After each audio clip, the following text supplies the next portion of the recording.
जय भोलेनाथ। भोलेनाथ की कृपा सदा आप और आपके परिवारजनों पर बनी रहे। आज आप रसपान करेंगे फाल्गुन मास महात्म्य के आगे की कथा का। श्री सूत जी कहने लगे, हे धर्मराज, अब मैं धर्मारण्य तीर्थ के उत्तम महात्म्य की दूसरी कथा कहता हूँ, ध्यान से सुनो। धर्मारण्य में सत्यलोक से जिस प्रकार सरस्वती जी लाई गई वह प्रसंग भी सुनिए। एक समय प्रभात कालीन सूर्य के समान तेजस्वी और सभी शास्त्रों में प्रवीण महामुनि सेवित महर्षि मार्कंडेय जी को भक्ति पूर्वक प्रणाम करके सब ऋषिगण कहने लगे कि हे भगवान, आपने ब्रह्मा जी की पुत्री जिस सरस्वती नदी को उतारा है वह दर्शन करने से प्राणियों के पापों का नाश करने वाली और पुण्य देने वाली है, उसके महात्म्य का भी वर्णन कीजिए। तब मार्कंडेय जी इस प्रकार कहने लगे, हे ब्राह्मणों, मैंने शरणार्थियों को शरण देने वाली सरस्वती देवी को भाद्रपद मास के शुक्ल पक्ष की पुण्यमयी द्वादशी तिथि को धर्मारण्य तीर्थ के अंतर्गत द्वारावती तीर्थ में उतारा था। द्वारावती तीर्थ मुनियों और गंधर्वों से सेवित है। उक्त तिथि को उस तीर्थ में पिंडदान आदि करना चाहिए। उसमें पितरों को दिया हुआ तर्पण दान आदि अक्षय होता है और श्राद्धकर्ता भी उसके फल को प्राप्त करता है। यह महत्वपूर्ण उपाख्यान पापों का नाशक और पुण्यदायक है। पवित्र वस्तुओं में पवित्र और महापापों का निवारण करने वाला है। सरस्वती जी का जल सभी मंगलों के लिए भी मंगलकारक और परम पवित्र है। प्रभास तीर्थ के मध्य में सरस्वती जी का जो पुण्यमय जल है वो क्या ऊपर के लोकों में सुलभ है? सरस्वती जी का जल मनुष्यों की ब्रह्म हत्या को भी दूर करता है। सरस्वती जी में स्नान और देवता पितरों का तर्पण करके फिर उसके बाद पिंड देने वाले मनुष्य फिर कभी माता का दूध पीने वाले शिशु नहीं होते, अर्थात वे मोक्ष प्राप्त कर लेते हैं, बार बार जीवन मरण के चक्कर में नहीं पड़ते। जैसे कामधेनु गौएं मनोवांछित फल देने वाली होती है, ठीक उसी तरह से सरस्वती नदी भी स्वर्ग और मोक्ष की एकमात्र कारण है। व्यास जी कहते हैं कि मार्कंडेय जी ने सरस्वती देवी को यहाँ लाकर बैकुंठ का दरवाजा खोल दिया है। जो फल की इच्छा से यहाँ शरीर त्याग करते हैं वे उस फल को पाते हैं और अंत में भगवान विष्णु का धाम प्राप्त कर लेते हैं। बहुत अधिक कहने से क्या लाभ है धर्मराज? मनुष्यों को तो सदैव विष्णु लोक प्राप्त करने की इच्छा से द्वारका में ही शरीर त्याग करना चाहिए। द्वारका में मृत्यु को प्राप्त हुए सभी मनुष्य अपने हर पाप से छूटकर अंत में भगवान विष्णु के धाम को जाते हैं। उस तीर्थ में स्नान करके जो मनुष्य भगवान विष्णु का पूजन करता है वह सभी पापों से मुक्त होकर विष्णु धाम को जाता है। वो सब तीर्थों में उत्तम तीर्थ है जहाँ साक्षात श्री हरि वास करते और उस तीर्थ में रहने वाले मनुष्य के सभी पापों को हर लेते हैं।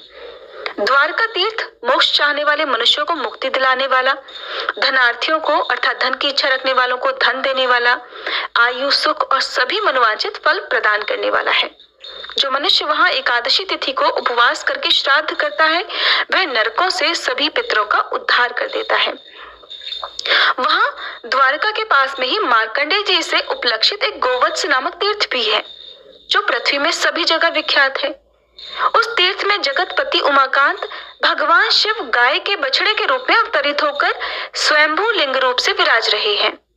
पूर्व काल में बालाहक नाम के एक शत्रु विजयी राजा थे जो महान बलवान और भगवान शिव जी के परम भक्त थे। एक दिन जब वो शिकार खेलने में मगन थे कि उनके किसी पैदल सैनिक ने हिरणों के झुंड में से गाय के एक बछड़े को देखकर राजा से कहा कि हे राजन, मैंने हिरणों के झुंड में एक गाय का बछड़ा देखा है जो उन्हीं में हिला मिला हुआ है, उसकी माँ तो उसके साथ है नहीं। तब राजा ने अपने नौकर से कहा कि मुझे तो उस बछड़े को दिखा। तब उस पैदल सेवक ने वन में जाकर राजा को वो बछड़ा दिखाया। उस समय पैदल सैनिकों के भय से हिरणों का वह झुंड पीलू वृक्ष की झाड़ी की ओर भाग गया। तब गाय का बछड़ा भी ठीक उन्हीं की तरह दौड़ लगाता हुआ उसी ओर चल दिया जहां वो सारे हिरण गए हुए थे। राजा उसे पकड़ने के लिए झाड़ी में घुस गया और जैसे ही उसे पकड़ने लगा तुरंत ही वह उज्जवल शिवलिंग के रूप में बदल गया। ये देखकर राजा को बड़ी हैरानी हुई। अब राजा सोचने लगे कि ये क्या बात हुई, ये तो बड़ा घनघोर आश्चर्य हुआ। तब तक उस शिवलिंग के मध्य भाग में उन्होंने गाय के बछड़े को स्थित देखा। अब उनके मन में ये निश्चय हो गया कि अवश्य ही गाय के बछड़े के रूप में साक्षात भगवान महेश्वर ही विराजमान है। अब तो उन्हें अपने साथ ले जाने के लिए तत्पर होकर राजा ने उस शिवलिंग को उखाड़ने का प्रयास किया, किंतु वे उस देवलिंग को किसी भी प्रकार उठा तो क्या हिला भी नहीं सके। तब राजा के साथ सभी देवताओं ने भगवान शंकर से प्रार्थना की। देवतागण कहने लगे, हे प्रभु, हे भगवान सर्वदेवेश्वर, आपको सभी लोगों का हित साधन करने की इच्छा से शुक्ल लिंग रूप से स्थित होना चाहिए। श्री महादेव जी कहने लगे, देवतागणों, मैं यहाँ सदा ही लिंग रूप से स्थित रहूंगा। भाद्रपद मास के कृष्ण पक्ष में अमावस्या के दिन मेरा प्राकट्य हुआ है, इसलिए उस दिन विधि पूर्वक स्नान करके जो लोग इस शिवलिंग का पूजन करेंगे उन्हें कोई भय नहीं होगा। यहाँ पिंडदान करने से पूर्वजों को सदा के लिए उत्तम लोक की प्राप्ति होगी। घोर रौरव नामक नरक, कुंभीपाक और अन्य नरकों में गिरे हुए अथवा पशु पक्षियों की योनियों में पड़े हुए जो पितर हैं, उन्हें भी यहाँ एक बार पिंडदान करने मात्र से अक्षय गति की प्राप्ति हो जाती है, उन्हें मोक्ष प्रदान हो जाता है। इसके बाद तो राजा बलाहक ने सभी देवताओं के समीप उस शिवलिंग को स्थापित किया और लोकहित की कामना से अनेक प्रकार के दान दिए। जब तक वे उस लिंग की पूजा करते रहे तभी तक साक्षात भगवान शिव भी वहीं आ गए। अब भगवान शिव वहां आकर कहने लगे कि जो मनुष्य आज की रात में श्रद्धा और भक्ति से इस देवेश्वर शिव की पूजा करेंगे उन्हें अक्षय पुण्य की प्राप्ति होगी। जो गीता शास्त्र का पाठ करते हुए जागरण करेंगे वे मनुष्य अपनी 101 पीढ़ियों का उद्धार कर देंगे। यह देवाधिदेव भगवान शिव का अद्भुत लिंग है। जो मनुष्य भक्ति पूर्वक इसका महात्म्य सुनता है वह सभी पापों से मुक्त हो जाता है। गोवत्स नाम से विख्यात शिवलिंग मनुष्यों को परम पुण्य प्रदान करने वाला है। वह अनेक जन्मों के पापों का नाश कर देता है, ऐसा मार्कंडेय जी का कहना है। जिनका मन पाप से दूषित है, जिनके मन में पाप ही पाप भरे हुए हैं, उनके पाप युक्त शरीर की शुद्धि के लिए उस तीर्थ में स्नान अति आवश्यक है। गोवत्स तीर्थ में एक बार किया हुआ स्नान भी मनुष्य को रुद्रलोक प्रदान करने वाला है। और वहां पर खासकर भाद्रपद मास में उस पक्ष के अंत में कूप के तट पर तर्पण और श्राद्ध करने से कलयुग में पितरों को सबसे अधिक तृप्ति मिलती है। गया जी में 21 बार तर्पण करने पर पितरों को जो परम तृप्ति होती है वह गंगकूप में केवल एक बार तर्पण करने से ही मिल जाती है। गोवत्स महादेव के पास में ही गंगकूप भी विद्यमान है। वहां तिल और जल से भी तर्पण करने पर पितर सद्गति को प्राप्त होते हैं, नरकों से छूट जाते हैं। उस तीर्थ में मुनीश्वर गण गोदान की प्रशंसा करते हैं। वहां पर 2 पीलू के वृक्ष स्थित हैं। वही मुनि सेवित गोवत्स तीर्थ है जो स्नान से स्वर्ग देने वाला, आचमन करने से पाप की शुद्धि करने वाला, कीर्तन करने से पुण्य देने वाला और दर्शन करने से मोक्ष प्रदान करने वाला है। गोवत्स तीर्थ से नैऋत्य कोण में लोह यष्टि दिख पड़ती है। वहां स्वयंभू लिंग के रूप में साक्षात भगवान शंकर जी विराजमान है। भाद्रपद मास की अमावस्या के दिन लोह अष्टि में श्राद्ध करने पर पितर प्रेत योनि से मुक्त होकर स्वर्ग लोक को चले जाते हैं। पितर लोग ये कहते हैं कि क्या हमारे कुल में भी ऐसा कोई पुरुष उत्पन्न होगा जो श्राद्ध पक्ष में अश्विन मास की अमावस्या के दिन लोह अष्टि तीर्थ में हमारे लिए तिल, जल, पिंडदान अथवा केवल जल ही प्रदान करेगा। तब मुनि कहते हैं कि अगर पितर अधिक प्रिय हो तो भाद्रपद अर्थात आश्विन मास की अमावस्या तिथि को उनके लिए अवश्य ही श्राद्ध करना चाहिए। जो सरस्वती जी के जल में स्नान करके दूध से और सफेद तिलों से पितरों का तर्पण करता है उसके पितर अवश्य ही तृप्त हो जाते हैं। लोह अष्टि तीर्थ में भक्ति भाव से तर्पण करने पर मनुष्य स्वयं भी तृप्ति को प्राप्त होता है। जल देने वाला तृप्ति और अन्न देने वाला अक्षय सुख प्राप्त करता है। फलों का दान करने वाला पितृभक्त पुत्र और अभय देने वाला आरोग्य लाभ करता है।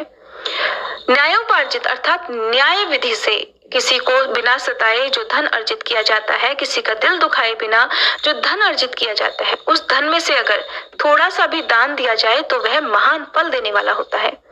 उस तीर्थ में स्नान करने से मनुष्य भगवान शिव का पार्षद हो जाता है।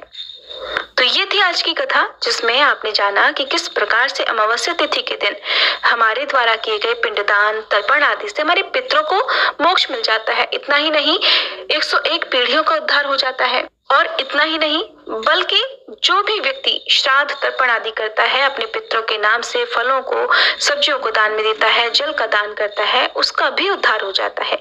अंत में ऐसा व्यक्ति अपने पितरों के साथ ही भगवान शिव का पार्षद बन जाता है। हमारे हिंदू धर्म में हर तिथि किसी न किसी देवी देवता को समर्पित होती है। हर महीने की कोई ना कोई ऐसी तिथि जरूर होती है जो बहुत विशेष होती है।